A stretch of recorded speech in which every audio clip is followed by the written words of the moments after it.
La debilidad de las instituciones, la intervención que se está haciendo en el Ministerio Público, medidas que está tomando el Congreso, y ahora viene con el tema de la libertad de expresión. ¿Qué pasa en Honduras con esta situación que se está dando previo a las elecciones? Y también en Venezuela continúa una desestabilidad. En la inauguración ya se fue juramentado el presidente Nicolás Maduro y fue interrumpido. Y pues el Consejo Nacional Electoral también aceptó el tema de la auditoría voto por voto pedida por la oposición, pero ha dicho de que el resultado de esa auditoría no va a cambiar la elección de Nicolás Maduro. Me gustaría pues iniciar con el tema de Venezuela. Licenciado, ¿nos puede comentar un poco cómo valora esta situación después de unos resultados tan reñidos que se dieron en Venezuela y que resultó victorioso Nicolás Maduro casi apenas por un 1%? Bueno, primero decir que no son tan reñidos ni en el contexto venezolano ni a nivel mundial, porque las elecciones, más bien la tendencia es a que se diriman con porcentajes más ajustados. Sí es reñido si lo comparamos con la elección anterior de Chávez, en que arrasó con casi 1 millón, sí, con alrededor de 1 millón de votos de diferencia. Entonces, por eso se ve ahora reñido, pero no es, o sea, si uno analiza bien, si uno analiza las anteriores elecciones incluso antes de Chávez, diversos candidatos presidenciales han ganado por porcentajes similares o por cantidades de votos. Veamos, por ejemplo, Capriles Radonsky le ganó a Elías Jagua en la gobernación del estado de Miranda, creo que, ¿verdad? Por solo 34,000 votos. Sí. Y unos minutos después de que lo anuncia el tribunal, el Consejo Nacional Electoral de Venezuela, Elías Jagua lo reconoció. O sea, no es realmente algo ajustado. Esa palabra ajustado es algo en números relativos, ¿verdad? Pero sí revela que lo que se dice en la calle en Venezuela de que Maduro no es Chávez y que tiene que volver a ganarse, pero como decía Gilberto Ríos, extracámara, esto demuestra que el PSV tiene un piso electoral, un voto duro muy alto, que fue el que votó por Maduro porque Chávez se lo dijo. En cambio, hubo más de 300,000 abstenciones de votos chavistas, de votos por Chávez en las elecciones anteriores que no votaron por Maduro, y ya hubo un pequeño porcentaje, pero significativo, que de votos a Chávez que votaron ahora por Capriles, ¿verdad? Porque se revistió, o sea, hizo una excelente campaña Capriles, mientras la campaña del PSV se vio teñida de triunfalismo. Más que nada lo que uno captaba era de decirle a los votantes que Chávez dijo que votaran por él y de que él juraba lealtad a Chávez. Se centró en eso, mientras para esa otra franja, para pasar del piso al techo electoral posible, tenía que haber convencido de que iba a ser un buen gobierno en los temas más importantes en los que se centró la campaña de Chávez, que era de seguridad y eficiencia. Bueno, pero tiene un panorama difícil Nicolás Maduro, en el sentido de que prácticamente la mitad de la población pues apoyó la oposición. El discurso de Nicolás Maduro es en contra del imperialismo, de la derecha, de los títeres de los yanquis, en fin, ese es el discurso del socialismo, del chavismo. Entonces, en esta situación que Venezuela se encuentra un tanto dividida, es difícil. Nicolás Maduro no puede extenderle la mano a la derecha, porque eso va en contra de su discurso, que es estar en contra de las personas que llama imperialistas, etcétera. Pero si tampoco le extiende la mano a la derecha, va a tener un gobierno muy complicado, y de acuerdo a la Constitución en Venezuela, en 2 años podría haber un referendo revocatorio. Entonces, debe de jugársela políticamente bien Nicolás Maduro. ¿Cómo valora esta situación que va a tener Nicolás, un tanto difícil para poder mantener la gobernabilidad dentro del país? Efectivamente, Marvin, yo pienso que en lugar incluso de estar viendo hacia afuera y todo el asedio que el imperialismo está ahí y va a estar ahí, la derecha está ahí y va a estar ahí, ¿no? Yo creo que el PSV y el socialismo venezolano debe tener una revisión interna, debe tener un replanteamiento estratégico, porque hay un retroceso, digamos, marcado entre, digamos, lo que es la figura de Chávez y el PSV en general y la figura de Nicolás.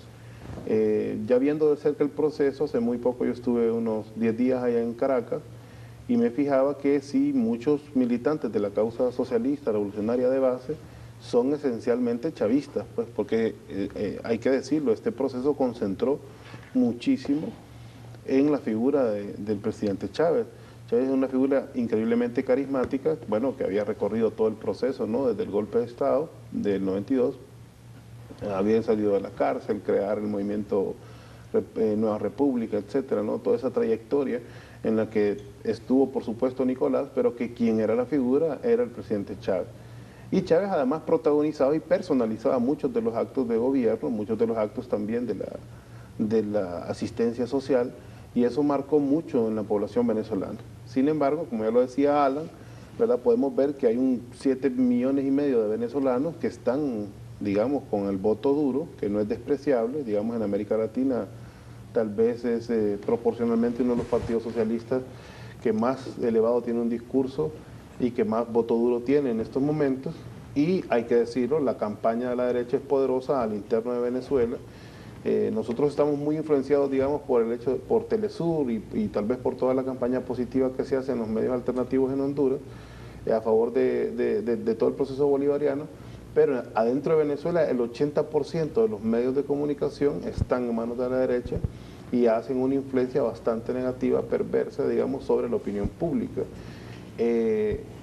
La muerte de un presidente, en general, si lo vemos desde el punto de vista, digamos, más bien macroeconómico, financiero, no es algo favorable para un país. Maduro tuvo que devaluar la moneda 2 veces en menos de un mes, ¿verdad? Y eso tuvo un impacto inmediato en la opinión pública.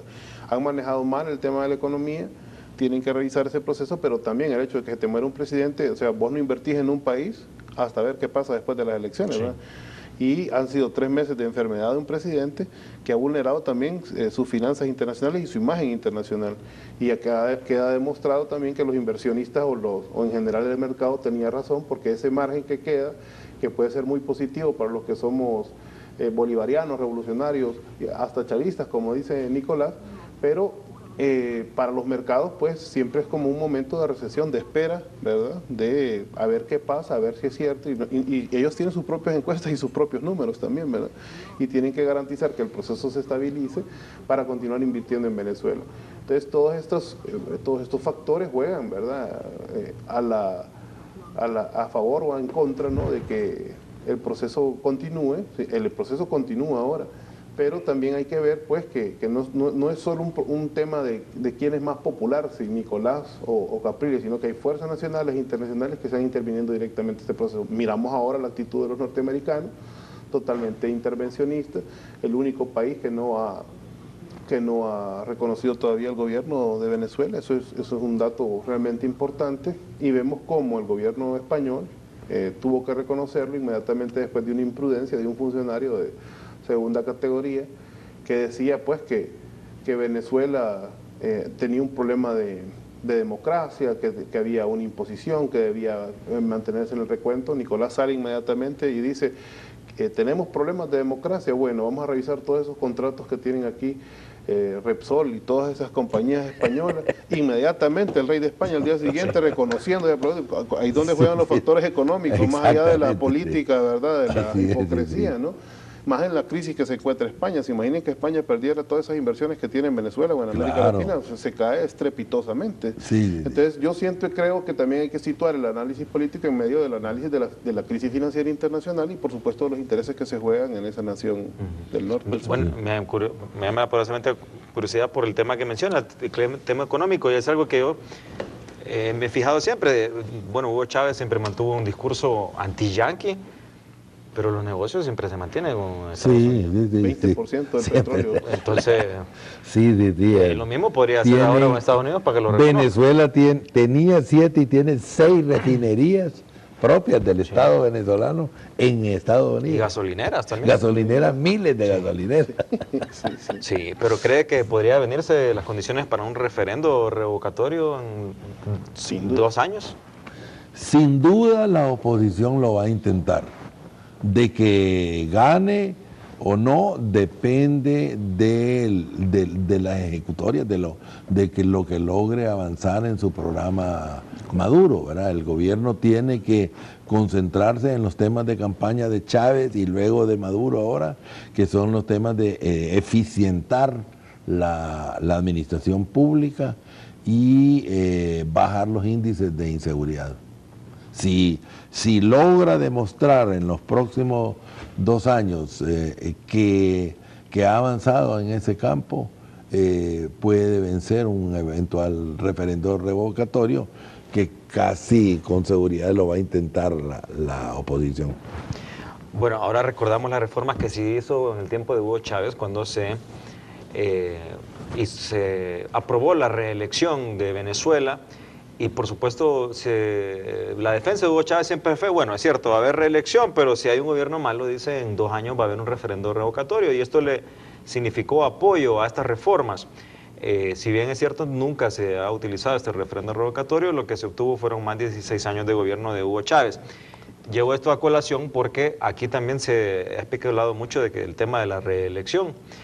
Y siempre hay temor de que hay grupos de poder que sinceramente pues les gustaría quedarse. Incluso han mencionado más de 50 años, el propio presidente del Congreso, no sé si ingenuamente o se le escapó, dijo que todas estas reformas que está haciendo el Congreso este año tendrán un impacto en los próximos 50 años. Vemos el tema de telecomunicaciones, por ejemplo, se habla de negociar esta ley y vemos una cadena que dice las cosas bonitas, pero no nos habla de las partes oscuras. Entonces, siempre se da esto de que hay cosas que son como el confite o el gancho para obtener la opinión popular. Y muchos en Honduras se ha pedido el tema del referendo revocatorio, así como se está pidiendo depuración en el Ministerio Público, en la Corte, en todos lados. También debería haber depuración al más alto nivel y un presidente también podría tener la posibilidad de un referendo revocatorio. Creo que eso contaría con el apoyo de la población. Me dicen, vamos rápidamente a una pausa breve y que al regresar pues me gustaría conocer estos temas, sus opiniones de este tema de lo que está pasando en Honduras también, previo a las elecciones que se tienen planificadas para noviembre y esperamos se lleven a cabo. Vamos a una pausa y ya regresamos.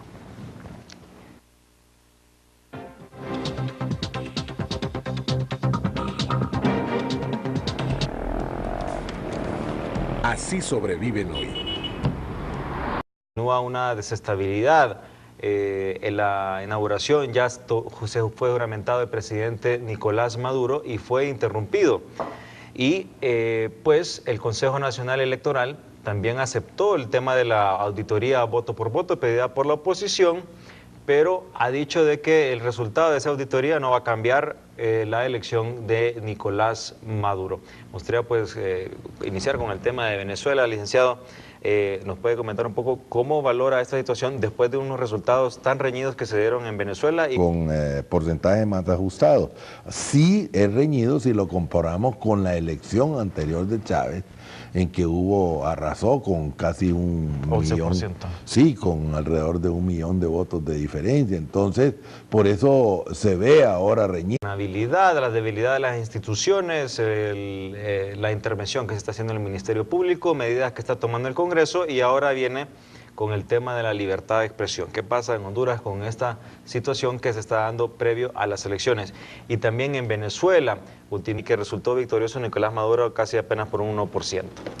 Bueno, primero decir que no son tan reñidos ni en el contexto venezolano ni a nivel mundial, porque las elecciones, más bien la tendencia es a que se diriman con